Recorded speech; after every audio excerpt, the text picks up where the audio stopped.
Yeah, give me some more of it. Praise the Lord. All right. It is good to be in the Lord's house another time. In the presence of the Lord, there is fullness of joy. That is right hand, there are pleasures forevermore. Amen. We continue as we celebrate Black History Month. And this is the last last Sunday in the month that we'll be celebrating Black history. And I think it's an honor for us to commemorate the suffering of all of our ancestors, all those who were taken out of Africa, those who were kidnapped and brought to America. As Bob Marley said, stolen from Africa. Anybody remember that? Oh, yeah. Stolen. We were all stolen from Africa, brought to America. All those who were kidnapped, sent out, honor to all those who were kidnapped, all those who were stolen, all those who were raped, all those who were lynched, all those who were born, all those families that were separated, all those children who grew up not knowing their parents because parents were sent to our next plantation. We want to celebrate all of them. And we want to stand as we want to have a moment of silence for all of our ancestors. We are not worshiping ancestors, but let us just have a moment of silence for all of the suffering that they endured during that time. Amen. Praise the Lord. Thank you, Jesus. The Lord bless us as we go into this time of study. We give you thanks and we give you praise in the name of your Son, Yeshua. So someone might ask the question, Pastor Duncan, why are you so passionate? Why are you so passionate about the history of Black people? Why are you so passionate, about the suffering that our ancestors endured during the time of slavery? Well, I'm glad that you asked.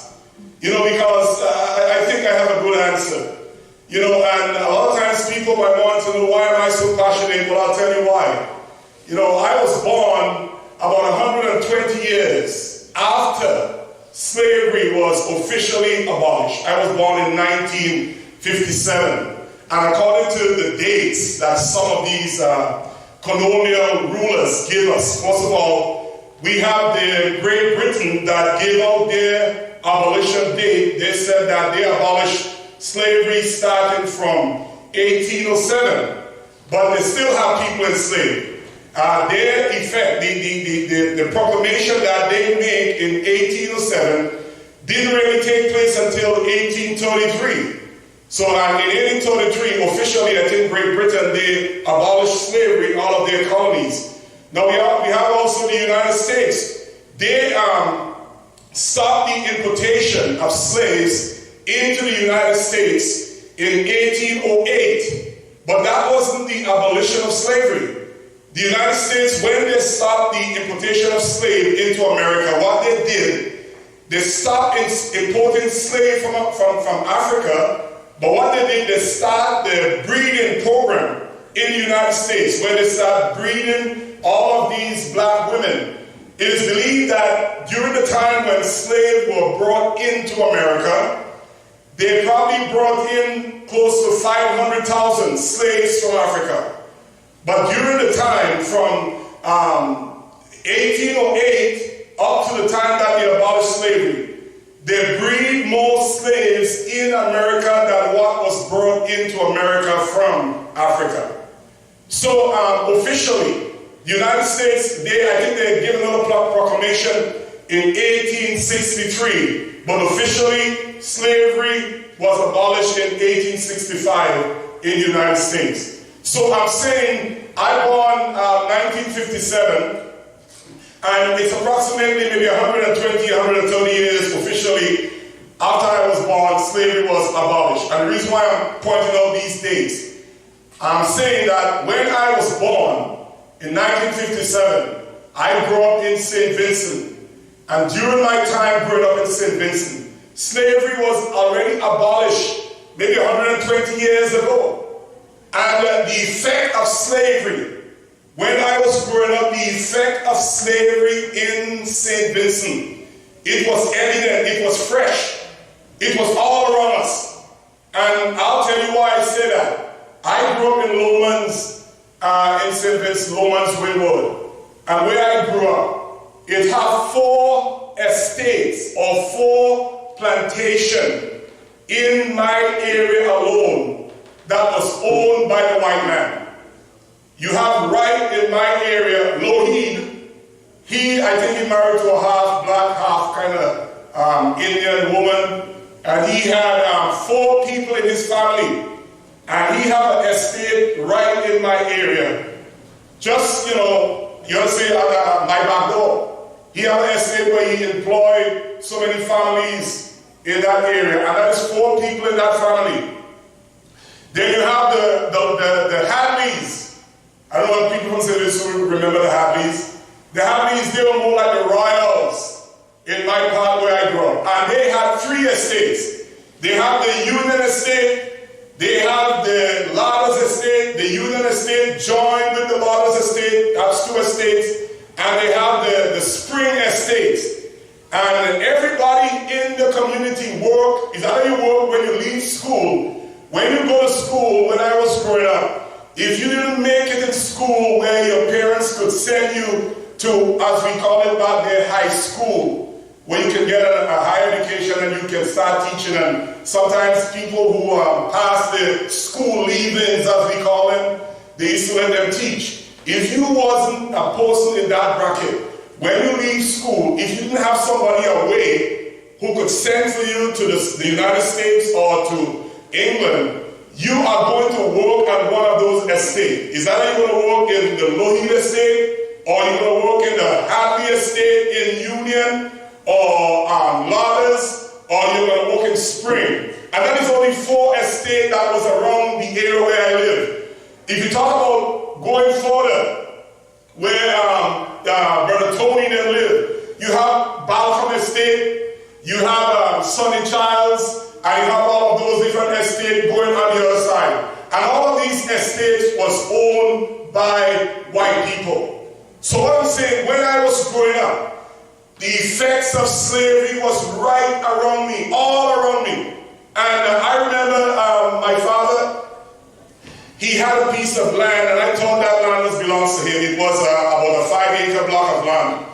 And, I thought that was our land. Growing up, we go in that piece of land and we planted our produce and stuff like that.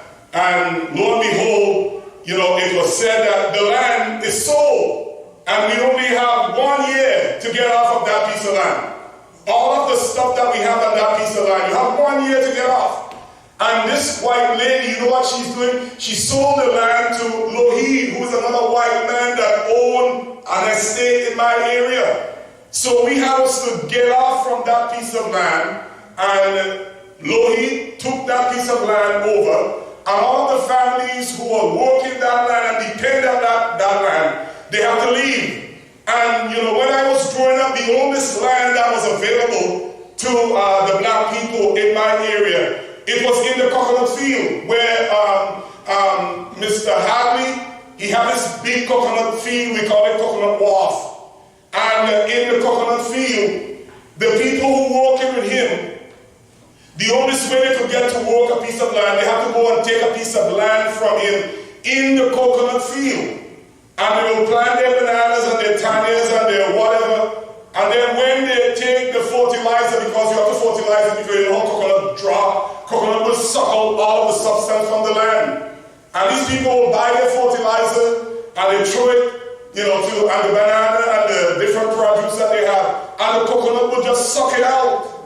And when these coconut grow up and start bearing, if you go and say you taking up one, or you go in and you getting one watermelon, as we call it, to drink, they have their watchmen going around and looking for people to lock them up, as we said, for taking a coconut that they throw their fertilizer and the coconut sucking out all of those things. And if they take one or take 2, they will be locked up. So what I'm saying is that in my time, the effects of slavery was still present. I remember growing up, and the chief minister of St. Vincent back in that time, You know, it used to be E.T. Joshua. I don't know if you guys, any one of you guys remember that name. E.T. Joshua or Milton Cato. And I remember time after time, they say that E.T. Joshua going up to England to ask the Queen that we have today. He's going up to England to ask the Queen for permission to get statehood. And all of St. Vincent, man, so we so excited.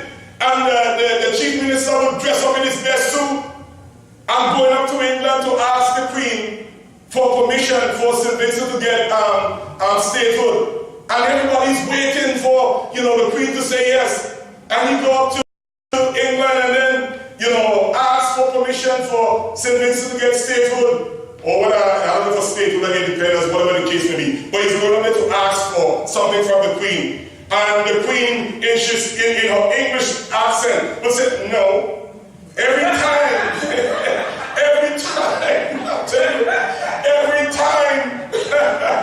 every time the chief minister go up there to ask for permission to have statehood, the Queen would say no. And then, you know, we all so sad, and then we wait for another 5 years again. And then our chief minister will dress up in his best suit and go up to England again, asking for permission. And then she'll say no again. And then all of this time she's saying no. All of this time she's saying no. Great Britain continues to suck all of the produce that we have in St. Vincent. The banana, I remember growing up, and the banana, price of banana sometimes used to be half a cent a pound, a cent and a half a pound. And then they will buy these bananas so cheap in St. Vincent and in Jamaica, Dominica, Grenada, all these places that produce banana. And they'll take them up to into England and sell them and make big money off of them. All of the arrowroot and the sugar cane and all of the sugar and all of these things that come out of these places, they keep sucking it out of those small little islands. And when even now you go back to St. Vincent right now, slavery already ended. It's about over 200 years since slavery ended. And you go back in St. Vincent, you go back in Grenada, you can still feel and see the effects of slavery. The effects of slavery is still present in St. Vincent. It's still present in Grenada. And this is not going to go away for a long time. And that is the reason why, you know, when we are talking about these things, that is the reason why I am so passionate. Because I know the effect that slavery had on the black community. So those of you out there who might say, well, I don't know why you're talking about these things. I have personal experience of the effects of slavery. Even though I was not in the time of slavery. Growing up in St. Vincent, it was just as if slavery was abolished the day before. It was so strong, it was so evident. So we're going to continue again for a little while. And today, I want to talk to you a little bit about the Haitian Revolution. I want to talk a little bit about the Haitian Revolution.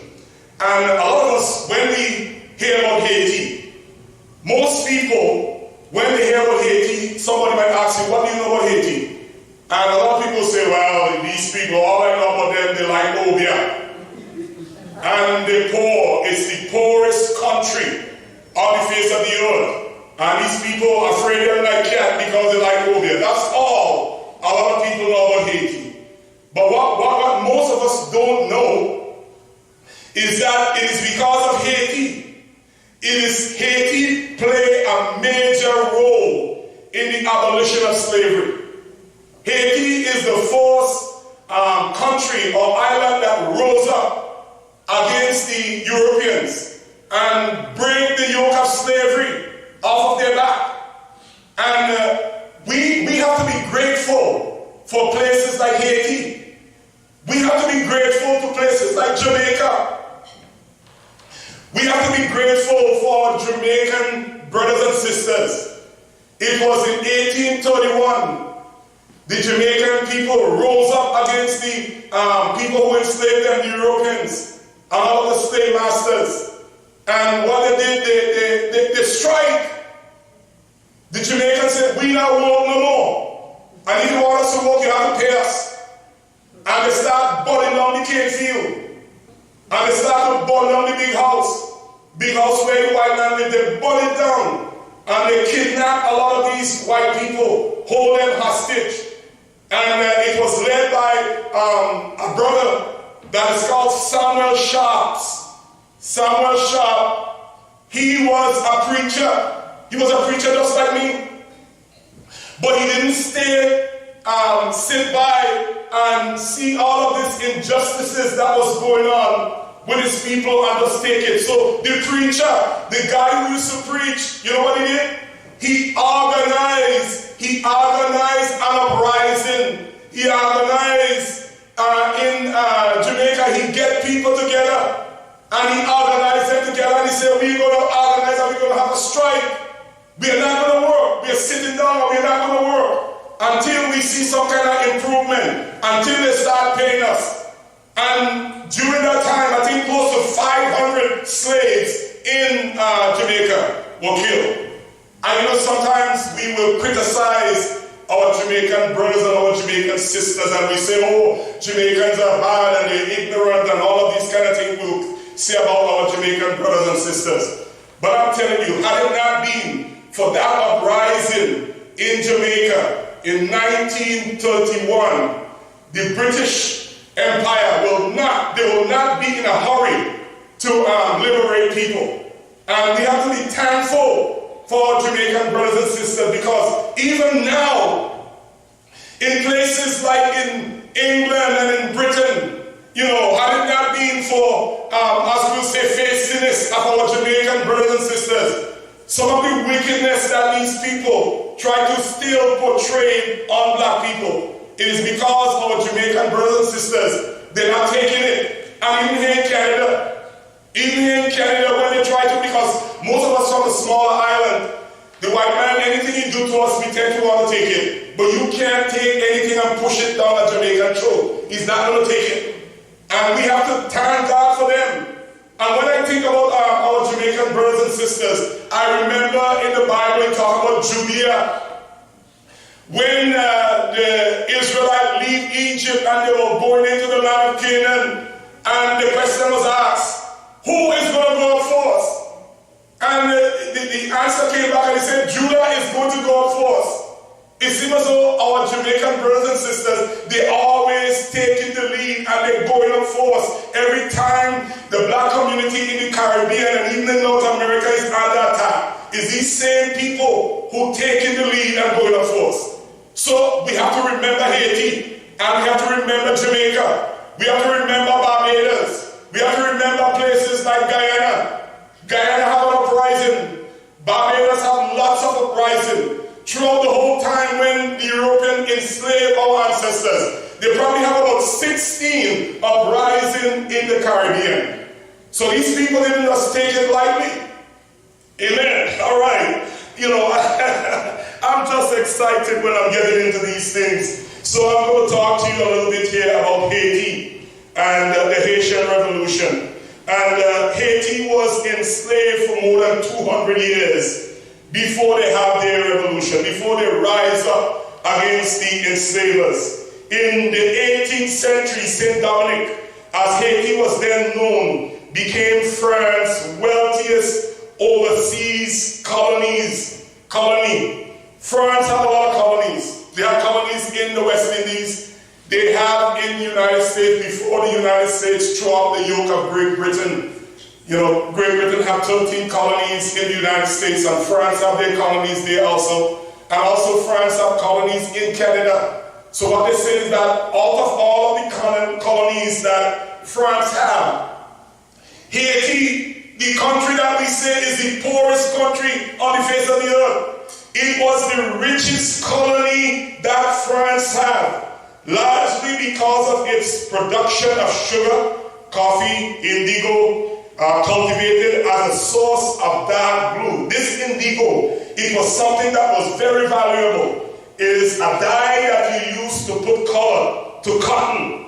And these people, these European people, there was in such a need for indigo to put color into these cotton that was coming out from the Caribbean, making different products and produce that they were producing in Europe. And all of this, a lot of this was coming out from Haiti. And they generate these cotton, and it tells us enslaved labor, all of these cotton was generated by enslaved people. When the French Revolution broke out in 1789, there was 5 distinct set of interest groups in the colony in Haiti. There were the white planters who owned the plantation and the slaves, and the petty, poor white settlers who were skilled craft workers, shopkeepers, and teachers. Some of them also owned a few slaves.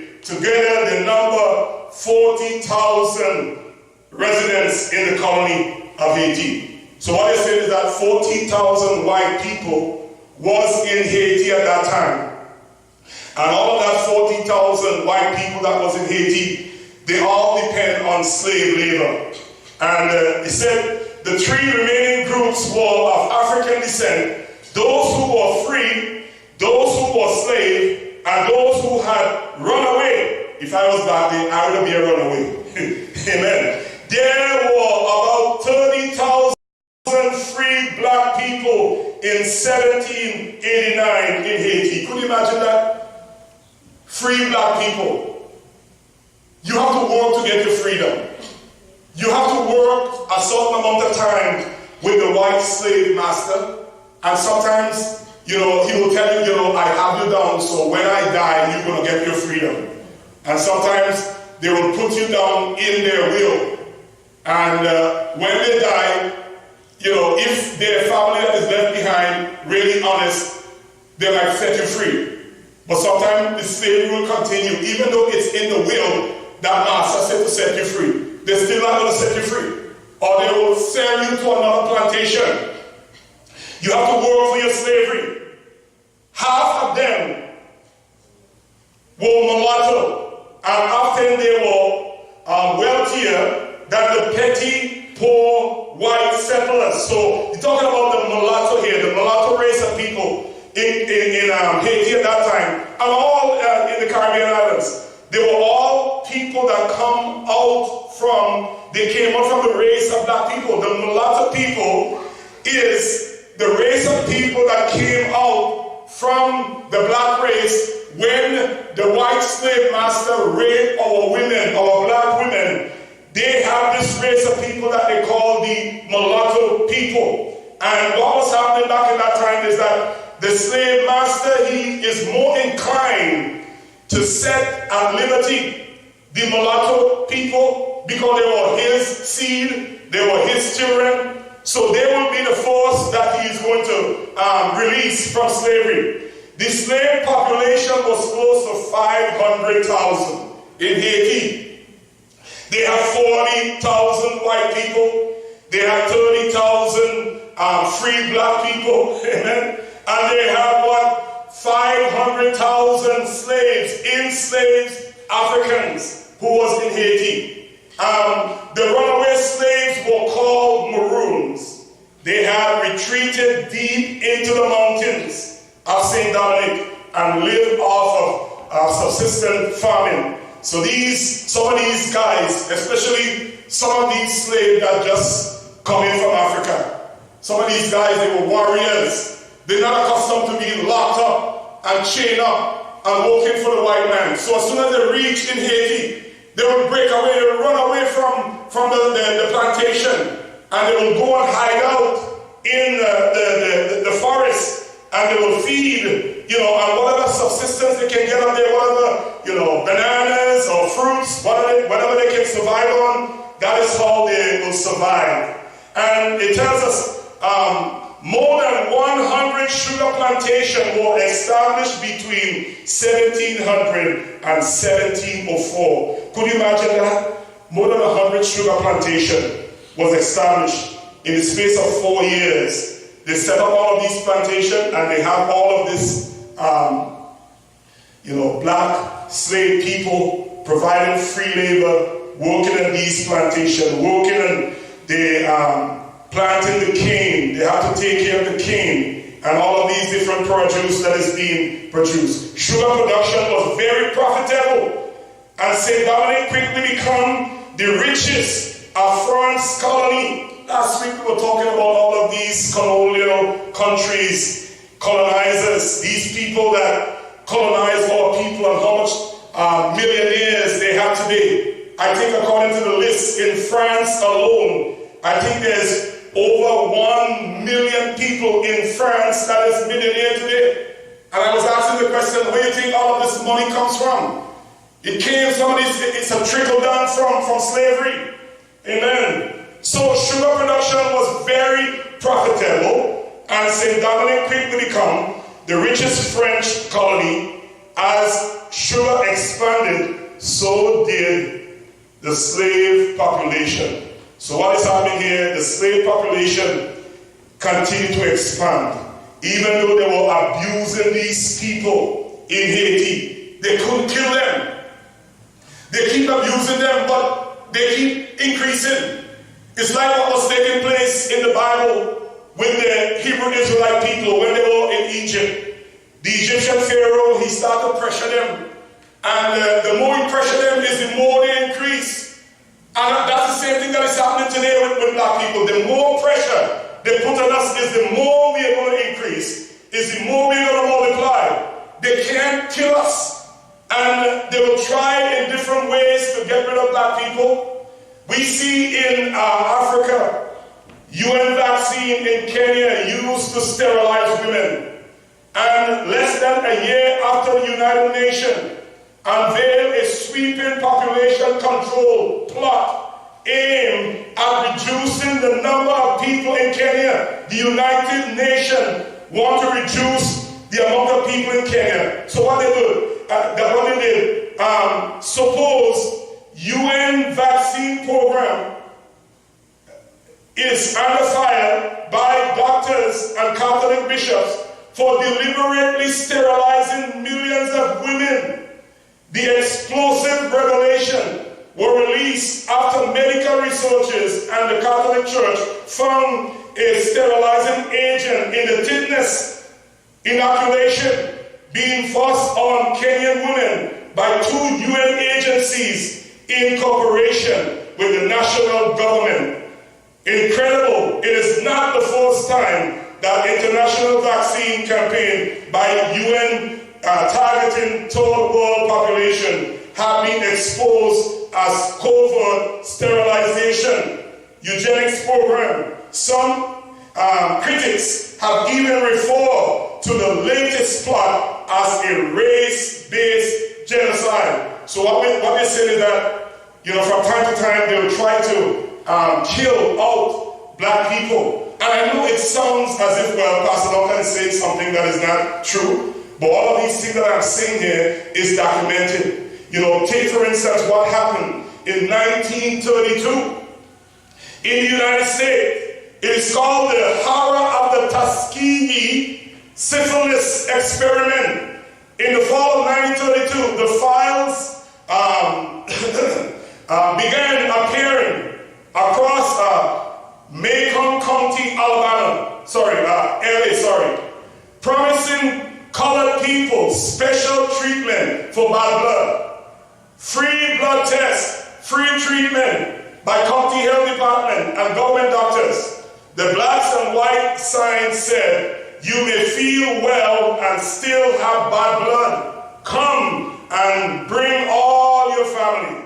Hundreds of men, all black, many of them poor, signed up. Some of them thought they were being treated for rheumatism or bad stomach. They were promised free meals, for free physical and free burial insurance. What the sign never told them was they would become part of the Tuskegee study and treated syphilis in the Negro male, a secret experiment conducted by the U.S. Public Health Service to study the progression of the deadly venereal disease without treatment. So let me explain what is happening here. Back in that time, the government in the United States, they want to test the disease syphilis, venereal disease. So what they did, they go out in the black community and they tell these black men out there that they have bad blood. And they want them to come in and to test to see who have bad blood. These guys don't have bad blood. And when they're going to get tested, you know what they did? They inject them with this syphilis disease, because what they want to do, they want to test it in black people to see how this untreated disease is going to take effect. And when they inject these men in the black community with this syphilis disease, they found the treatment for the disease, for the syphilis. But when they found the treatment for the syphilis, they never give these black men the treatment. So all of these guys, they died. It was just an experiment. And I'm just trying to show you here that, you know, as it said here that the plantation expanded, so did the slave population. We are just going to increase. There is no way that anybody is going to be able to eliminate black people. It doesn't matter what they do. And it's because of the fact we are the original people on this earth. So I'm going to continue again and talk a little bit about Haiti. Why is Haiti so poor? Why is Haiti so poor? The international community role. The international community have a role in the reason why Haiti is so poor. Even as we speak today, there is, violence going on in Haiti. French colonial contribution. The French have Haiti under their control for a lot of years. The international boycott of the new nation of 1884. What that is talking about is that when Haiti become independent, after they throw off the rule of the French, they fought the British and the French and the Spanish, and they beat all of them. When they declared their independence, what the international community, what they did, they placed a boycott on Haiti, and they boycott all of the produce that Haiti was producing. And also what caused Haiti to be in the state that Haiti is in today is that the French people, after Haiti received their independence, they blockade Haiti, and then they put reparation demands on Haiti. And the demands that they placed on Haiti, it took Haiti about 80 years before they can pay off that reparation demands. And that demands, they said it amount to $21 billion. So Haiti, once called the jewel of the Antilles, was the richest colony in the entire world. Economics estimate that in the 1950s, Haiti provided as much as 50% of the gross national product of France. The French imported sugar, coffee, cocoa, tobacco, cotton, the dye, indigo, and other exotic produce. In France, they were refining, packaging, and sold all over Europe. Incredible fortunes were made from this tiny colony on the island of Hispaniola.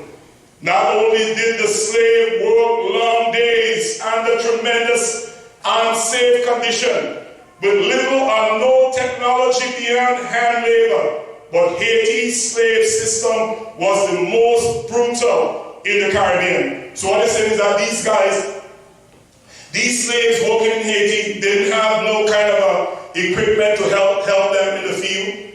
They didn't have horses pulling, plows, and all of these kind of things. Everything that they were doing it by hand. And still, they continued working. After the revolution, which concluded in January 1804, Haiti became the second free country in the Western world after the United States, and the fourth black republic in the whole world. It was Haiti. And it said the international community decided that Haiti's model of a nation of free slaves was a dangerous precedent. So when Haiti became a nation, they threw off the yoke of slavery and they declared themselves as a nation.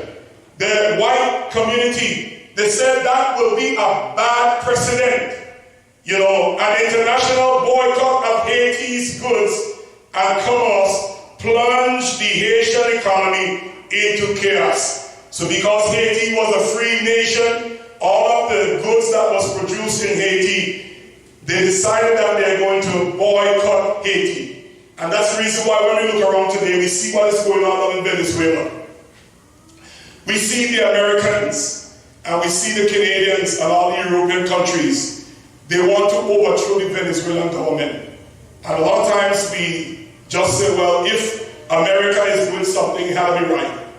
But these people want to overthrow the Venezuelan government. And we have to ask ourselves the question, why?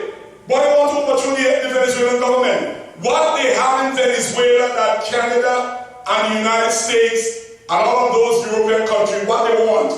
You know what they want? They want the oil. Do you know that Venezuela have the biggest oil reserve in the whole world? Bigger than Saudi Arabia, bigger than Russia, and all of these countries, bigger than Canada. They have the biggest oil reserve in the whole world. And you have to ask yourself the question, when they want to overthrow the government in Venezuela, what they are looking for? Do you know also that Venezuela, they have 8 billion worth of gold in reserve? They have a large amount of gold in reserve. I was watching yesterday and seeing the amount of places that buying millions and millions of dollars of gold from Venezuela. And you have to ask yourself the question, what is Canada looking for? What is America looking for? It is just like when, years ago, when they have, Maurice Bishop was in Grenada, and Maurice Bishop, he reached out to the United States, and he asked for help. And the United States turned their back on Grenada, turned their back at Maurice Bishop. And he reached out to Cuba, and Cuba sent out a helping hand to Grenada. And lo and behold, Ronald Reagan, who was president at the time, he go on television and he said that Grenada, he talked about the Cubans, they are building a military base in Grenada. And they have to go in and stop this military base from being built. They send in their troops into Grenada, kill innocent people in Grenada. You ever go on Grenada and fly down that airport? Is that a military base? You go down there, it's not a military base. And all they were doing, they were putting up propaganda so that they can go into Grenada. And look at what they did in Iraq. You remember when they were planning to go into Iraq?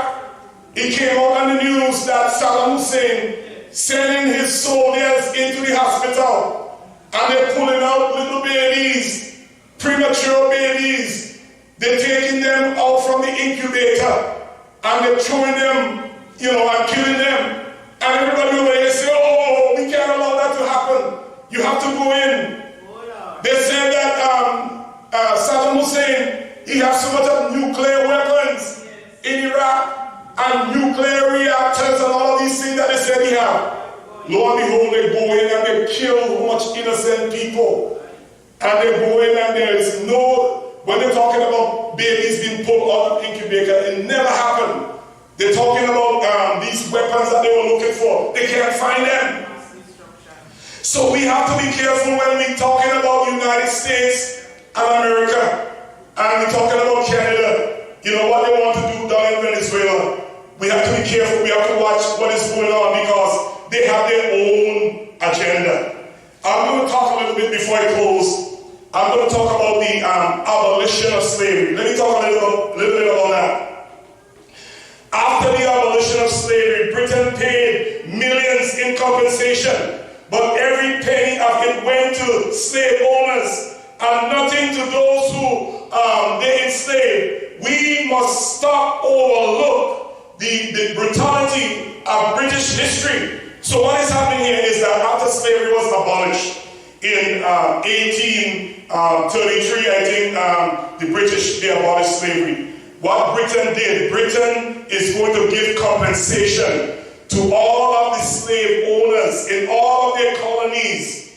They're going to compensate them for all of the people that they had enslaved.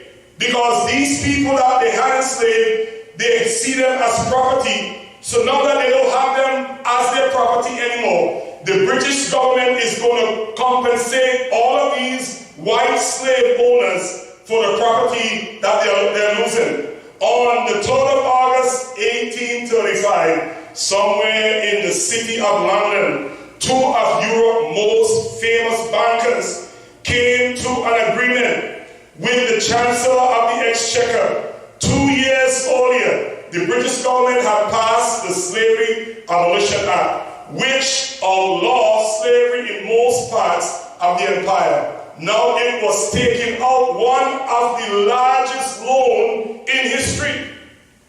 Britain is going to take out the largest loan in history so that they can compensate all of these slave owners. To finance the slave compensation package required by the 1833 Act, Nathan Meyer Rothschild, some of you who have the internet and you research it, you might know this name. He is one of the Rothschild family. Back in that time, the Rothschilds is the richest family on the face of the earth right now. It is believed that the Rothschilds alone, they have more than half of the wealth that is in the world today. One family alone have more than half of the wealth that is in the world today. They finance all of the wars, the First World War, the Second World War. They finance all of these things. So here we see that Britain is lining up a loan from the Rothschild brothers. And he said his brother-in-law, Moses Montefiore, agreed to loan the British government 15 million pounds, with the government adding an additional 5 million later. The total sum represents 40% of the government yearly income. So that was 40% of the amount of money that the British government was taking in. And that 20 million pounds. In those days, equivalent to some $300 billion today. So the slave compensation package that Great Britain is going to give to all of these slave owners, it amounts to $300 billion in today's currency. You might expect this so-called slave compensation to have gone to the freed slave to redress the injustices they suffer. But the writer is saying here, you might have think that the British government might compensate the people who were enslaved. They didn't compensate them. Instead, the money went exclusively to the owners of slaves who were being compensated for the loss of what had until then been considered their property. Slaves were considered to be property. And now they abolished slavery. They have to compensate them for their property. Not a single shilling of reparation. Excuse me. Not a single shilling of reparation or a single word of apology. They never give a single word of apology. They never give any kind of a compensation for all this amount of years that these people was in slavery. Have ever been granted by the British state to the people enslaved or their descendants. Today, 1835 feels so long ago, so far away. But if you are a British taxpayer, what happened in that quiet room affects you directly. So that loan that was taken out from the Rothschild, what the writer is saying here, it affects the British taxpayer. And it said your taxes were used to pay off the loan, and the payment only ended in 2015. This thing happened so long ago. And the payment of the loan back to the Rothschild family ended in 2015. Generation of Britons have implicated in a legacy of financial support for one of the world's greatest crime against humanity. What they did to our people, it was a crime against humanity. And nobody didn't have the guts to apologize. They didn't give us any kind of a reparation, but what they did, they gave compensation to all of those white folks who owned slaves. Let me just go on a little bit further. Britain could not have become the most powerful economic force on earth by the turn of the 19th century without commanding the largest slave plantation. Economies on earth, with more than 800,000 people enslaved. Could you imagine that? Britain had more than 800,000 people enslaved. And that's the reason why, these people, their economy, have to be going so well, and they have to have so much millionaires in places like Great Britain. It's because of the fact that they have so many people who was enslaved. Britain's central role in 500 years of the slave trade and plantation slavery is often dissolved like a bitter pill in the much more palatable tonic of the nation's role in the story of abolition. And what is it is that because during the time of abolition, when they were trying to abolish slavery, Britain take a front lead in the abolition of slavery. And because of that, what they say is that they sanctify themselves and they put themselves in a position as if, they wasn't really involved in the slave trade, but Britain was involved heavily in the slave trade. And they set themselves up at the end as if they are the heroes of black people, but they are the people that keep our ancestors in slavery for such a long period of time. In 1810, as I come to close, 1810 to the 1820s, many slave societies in the British Caribbean were experiencing insurgence. Enslaved people rebelled in Barbados in 1816. Our ancestors didn't just settle for slavery. Every so often they will have uprising and they will rebel against the enslavers. In Demerara, in today's Guyana, 1823, there was an uprising. Shortly after Christmas, 1831, an audacious rebellion broke out in Jamaica. We talk about that.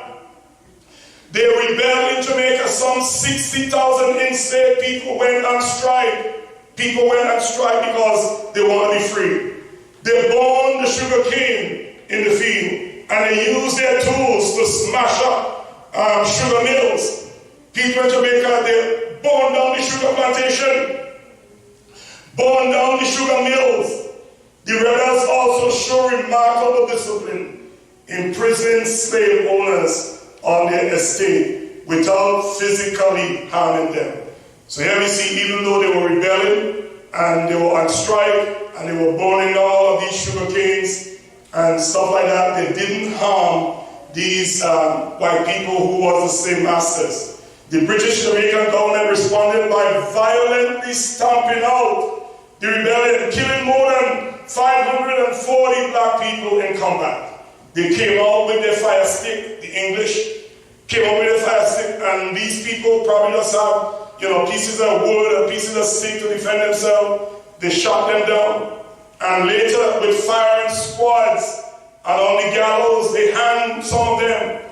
The uprising set shockwave throughout the British Parliament and accelerate the push for the abolition of slavery. So it's not because, as I close, it's not because Great Britain really wanted to abolish slavery. It's because it was too expensive for them to keep these people enslaved. Because they had too much uprising. It was too expensive because most of the slaves, they want to run away. They burned down the sugar cane, they burned down the big house. So it was too expensive for Great Britain to keep them enslaved. So they pushed through the act, to abolish slavery.